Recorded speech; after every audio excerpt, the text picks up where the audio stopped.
Muita gente diz que o Super Nintendo venceu a guerra dos 16 bits por causa disso aqui, o Mode 7.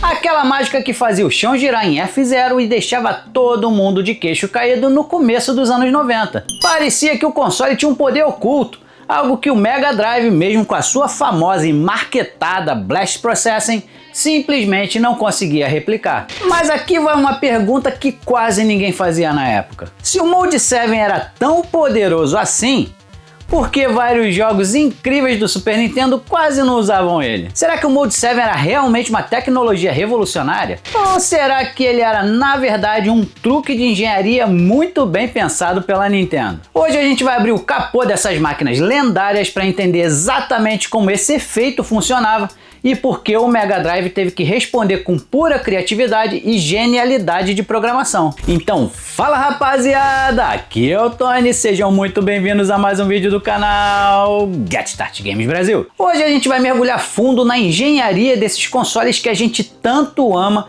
para entender um dos maiores mistérios da era 16-bit. Então se prepara, pega um café ou um refrigerante porque o papo hoje é técnico, mas do jeito que a gente gosta.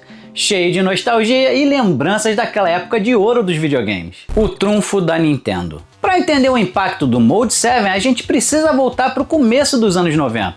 Naquela época a gente não tinha internet rápida, YouTube ou gameplay em alta definição. A nossa principal fonte de informação eram as bancas de jornal. Revistas lendárias como Ação Games, Videogame e Super Game Power tratavam o Mode 7 como se fosse uma tecnologia alienígena. Nas páginas dessas revistas parecia que o Super Nintendo estava anos à frente de qualquer outro console.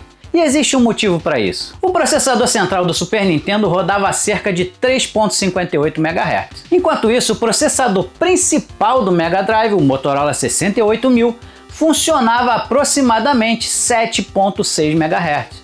Ou seja, mais que o dobro da velocidade. Então qual foi a estratégia da Nintendo? Simples, investir pesado no hardware gráfico. O console foi projetado com modos de vídeos avançados que permitiam efeitos visuais impressionantes sem depender tanto do processador principal. E o mais famoso desses modos era justamente o Mode 7. Mas aqui vem um detalhe curioso que muita gente não sabe. Muita gente acha até hoje que o Mode 7 era um chip especial dentro do Super Nintendo. Mas na verdade ele era apenas um modo gráfico dentro da PPU, que é o processador gráfico do console. Mesmo assim, ele virou praticamente a bandeira tecnológica do Super Nintendo. Era a Nintendo mostrando ao mundo que a nova geração não era apenas mais rápida, era também muito mais sofisticada visualmente. A ciência por trás do Mode 7. Mas afinal, o que o Mode 7 realmente fazia? Imagina que o cenário do jogo é como um enorme tapete estendido no chão. O Mode 7 permitia que o console pegasse esse tapete de pixels e aplicasse rotação, inclinação e zoom em tempo real. Isso criava a ilusão de que o cenário estava em perspectiva. Era por isso que jogos como F0 pareciam ter pistas gigantescas se estendendo até o horizonte, ou que Super Mario Kart dava a sensação de profundidade enquanto você corria pelas pistas. Mas aqui vem um detalhe técnico que quase ninguém explicava na época. O Mode 7 não criava um mundo em 3D de verdade. Na realidade, ele pegava uma única imagem 2D grande, geralmente um mapa inteiro do cenário, e aplicava transformações matemáticas de rotação e escala. Cada linha da tela era calculada de forma diferente. As linhas mais próximas do jogador ficavam mais largas. As linhas mais distantes ficavam comprimidas. E é exatamente isso que criava aquela sensação de perspectiva. Mas havia uma limitação importante. O Mode 7 funcionava apenas com uma única camada de fundo. E existe outra limitação interessante. Como ele trabalha apenas com um plano de fundo, ele não consegue lidar bem com objetos que tenham altura no mesmo plano, como prédios ou estruturas complexas. É por isso que a maioria dos cenários que usam Mode 7 são pistas, campos abertos ou superfícies planas.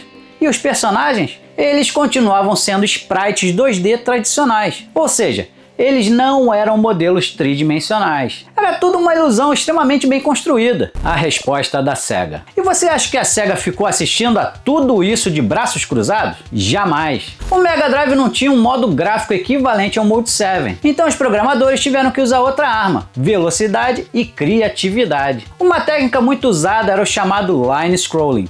Basicamente, o console alterava a posição de cada linha horizontal da tela em tempo real. Isso permitia criar distorções que simulavam rotação ou perspectiva. Alguns exemplos famosos mostram isso muito bem. A torre giratória de Castlevania Bloodlines, as fases de bônus de Sonic 2 que parecem um túnel tridimensional, e alguns jogos chegaram ainda mais perto de simular efeitos tridimensionais. Um ótimo exemplo é Panorama Cotton, que criava cenários inclinados e efeitos de profundidade que lembravam muitos jogos de fliperama da época. Outro exemplo impressionante é Red Zone. Esse jogo de helicóptero consegue fazer rotação completa de mapa e efeitos de zoom usando apenas o processador do console. Sem chips extras, sem modos gráficos especiais.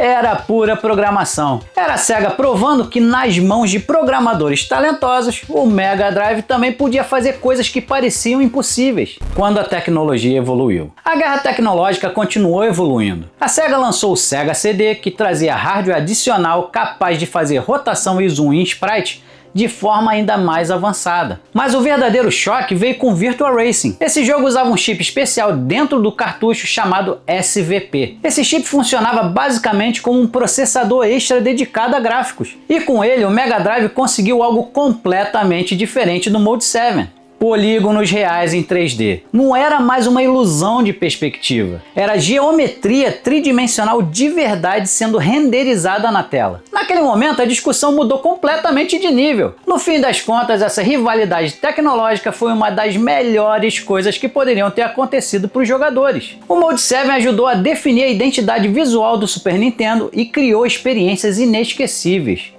Mas o Mega Drive provou que criatividade e programação inteligente podiam superar limitações de hardware. Mas agora eu quero saber de vocês.